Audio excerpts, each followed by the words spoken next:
A petting zoo that brings joy to children by allowing close-up interaction with all sorts of farm animals.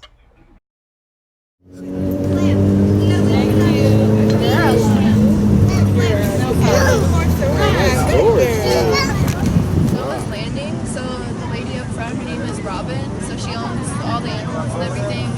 And they do exotic petting zoos and petting zoos with like the farm animals. So they just do it for different events like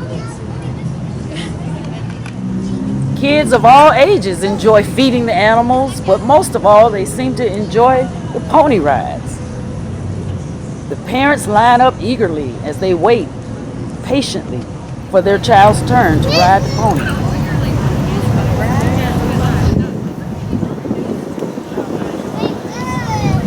You can walk this side. Yeah, well, that's what the first time, yeah, she walked right side. Go on the other side.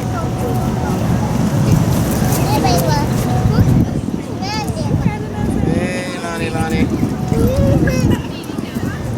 A 2-year-old enjoys her ride on the pony as she rides around and around in a circle.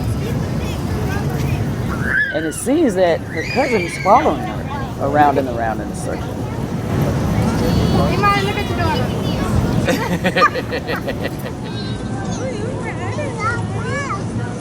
Lonnie. Robin, the owner, speaks a little bit about the pricing, and she lets you know about the animals, and she encourages you to visit her on Facebook so you can see upcoming events for the petting zoo.